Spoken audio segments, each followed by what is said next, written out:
17. El miedo de la caída final. Un sombrío miedo ronda las mentes de muchos que vienen a Cristo, tienen miedo de no perseverar hasta el fin. He oído que el buscador dice, si yo fuera a apoyar mi alma en Jesús, después de todo, podría tal vez retroceder y caer en la perdición. He tenido buenos sentimientos antes, y se han extinguido. Mi bondad ha sido como la nube mañanera, y como el rocío temprano. Vino de improviso, duró por un tiempo, prometió mucho, y luego se desvaneció. Querido lector, yo creo que este miedo es con frecuencia el padre del hecho, y creo que algunos que han tenido miedo de confiar en Cristo por todo el tiempo y por toda la eternidad, han fallado porque tenían una fe temporal, que no llegó nunca lo suficientemente lejos para salvarlos. Comenzaron confiando en Jesús en cierta medida, pero mirándose a ellos mismos para la continuación y la perseverancia en el camino en dirección al cielo, y, así, comenzaron erradamente, y, como una consecuencia natural, pronto se volvieron atrás. Si confiamos en nosotros mismos para sostenernos, no nos sostendremos. Aun cuando descansamos en Jesús para una parte de nuestra salvación, fracasaremos si confiamos en Él, en lo más mínimo.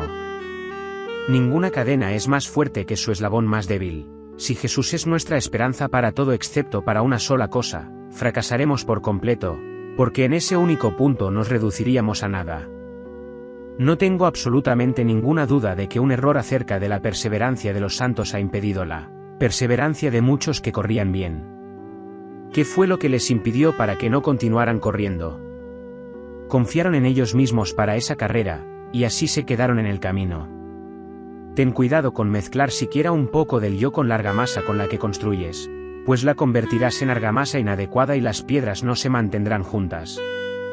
Si miras a Cristo para tus comienzos, ten cuidado de no mirarte a ti para tu final. Él es el Alfa. Asegúrate de que sea tu Omega también. Si comienzas en el Espíritu no debes esperar ser hecho perfecto por la carne. Comienza como pretendes continuar, y continúa como comenzaste, y deja que el Señor sea todo en todo para ti. Oh, que Dios el Espíritu Santo nos dé una idea muy clara de dónde ha de venir la fortaleza mediante la cual seremos preservados hasta el día de la manifestación del Señor.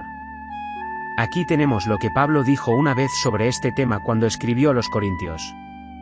El cual también os confirmará hasta el fin, para que seáis irreprensibles en el día de nuestro Señor Jesucristo.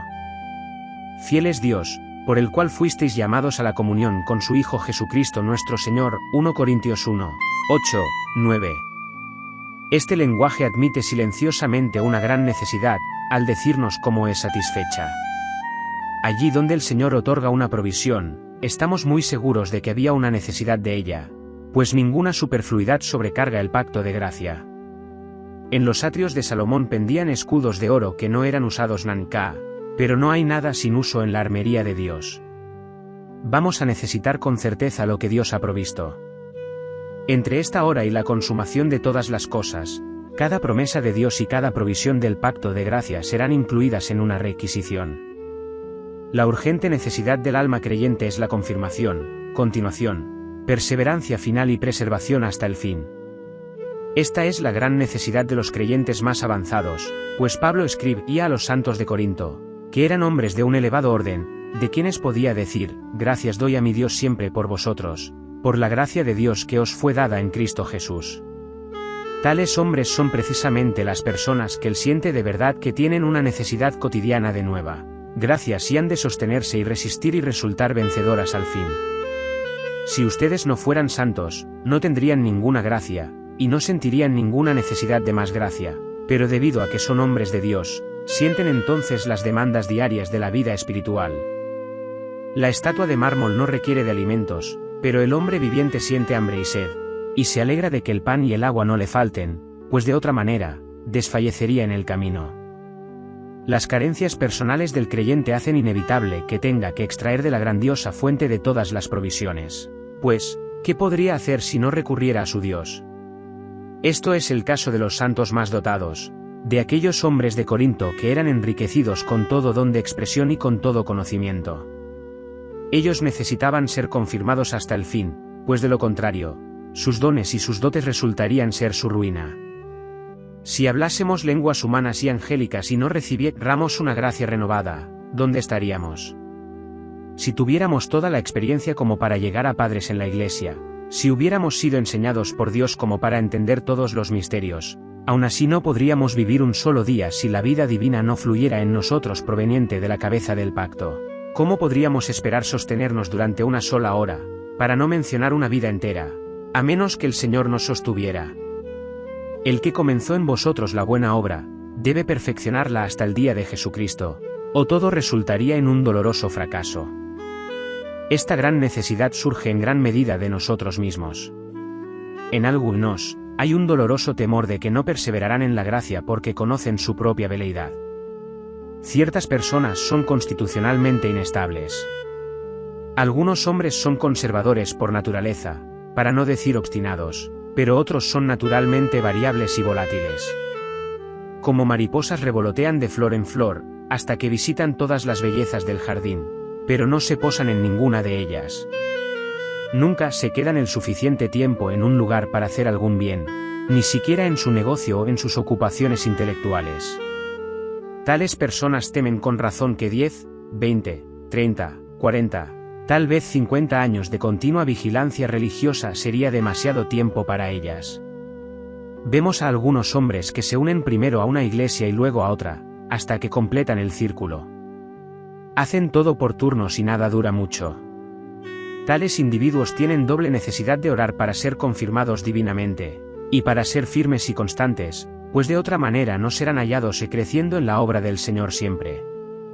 Todos nosotros, incluso si no tenemos una tentación constitucional a la veleidad, debemos sentir nuestra propia debilidad si realmente hemos sido vivificados por Dios. Querido lector, ¿acaso no encuentras lo suficiente que te haga tropezar en un solo día? Tú que deseas caminar en perfecta santidad, como confío que lo hagas, tú que has colocado ante ti una norma elevada de lo que ha de ser un cristiano, ¿no encuentras que antes de que las cosas del desayuno sean quitadas de la mesa, has mostrado la suficiente insensatez para sentirte avergonzado de ti mismo? Aun si nos encerráramos en la celda solitaria de una anacoreta, la tentación nos seguiría, pues, en tanto que no podamos escapar de nosotros mismos, no podremos escapar de las incitaciones a pecar. Hay algo dentro de nuestro corazón que debe mantenernos humillados y alerta delante de Dios. Si Él no nos confirma, somos tan débiles que vamos a tropezar y caer, no derribados por el enemigo, sino por nuestra propia negligencia. Señor, te pedimos que seas nuestra fuerza. Nosotros somos la debilidad misma. Además de eso, está la fatiga que proviene de una larga vida.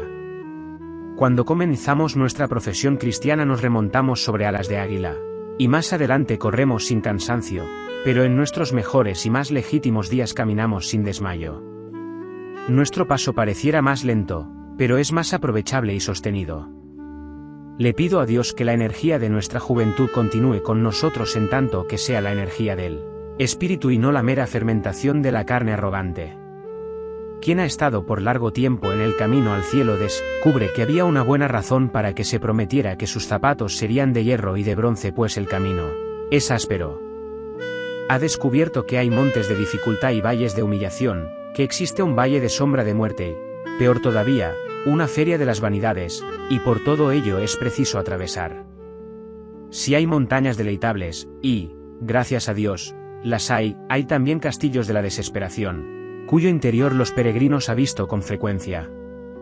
Considerando todas las cosas, los que resisten hasta el fin en el camino de la santidad serán varones simbólicos. Oh mundo de prodigios, no puedo decir menos. Los días de la vida de un cristiano son como tantas perlas de misericordia enhebradas en el hilo de oro de la fidelidad divina. En el cielo les hablaremos a los ángeles, y a los principados, y a las potestades, de las riquezas inescrutables de Cristo que fueron agotadas en nosotros, y que fueron gozadas por nosotros mientras estuvimos aquí abajo. Hemos sido conservados vivos estando al borde de la muerte. Nuestra vida espiritual ha sido una llama que arde en medio del océano, una piedra que ha permanecido suspendida en el aire. Seremos el asombro del universo cuando nos vea entrar por las puertas de perlas, irreprensibles en el día de nuestro Señor Jesucristo. Hemos de sentirnos llenos de asombro agradecidos si somos guardados siquiera por una hora, y yo confío que lo seamos. Si esto fuera todo, habría suficiente motivo para la ansiedad, pero hay todavía mucho más. Debemos pensar en qué lugar vivimos. El mundo es un desierto ululante para muchos del pueblo de Dios. Algunos de nosotros somos grandemente consentidos en la providencia de Dios, pero otros se enfrentan con una dura lucha. Comenzamos nuestro día con oración, y oímos la voz del cántico santo en nuestros hogares con suma frecuencia, pero mucha buena gente aún no ha terminado con su oración cuando ya es saludada con blasfemias. Salen a trabajar y durante todo el día son vejados con una conversación inmunda como lo era el justo Lot en Sodoma. ¿Acaso puedes caminar en media calle sin que tus oídos no sean afligidos por un lenguaje soez?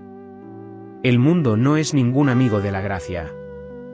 Lo mejor que podemos hacer con este mundo es terminar con él tan pronto como podamos, pues habitamos en un país enemigo. Un ladrón acecha en cada matorral. A todas partes necesitamos viajar con una espada desenvainada en nuestra mano, o al menos con esa arma que es llamada toda oración siempre a nuestro lado, pues tenemos que contender para avanzar cada paso del camino. No cometas algún error respecto a esto, pues serás rudamente despertado del engaño que has acariciado. Oh Dios, ayúdanos y confírmanos hasta el fin, ¿dónde nos encontraremos? La verdadera religión es sobrenatural en su comienzo, sobrenatural en su continuación, y sobrenatural en su conclusión. Es la obra de Dios de principio a fin. Hay una gran necesidad de que la mano del Señor sea extendida todavía. Mi lector está sintiendo esa necesidad ahora, y me alegra que la sienta, pues ahora buscará su propia preservación en el Señor, quien es el único que puede guardarnos de caer, y glorificarnos con su Hijo.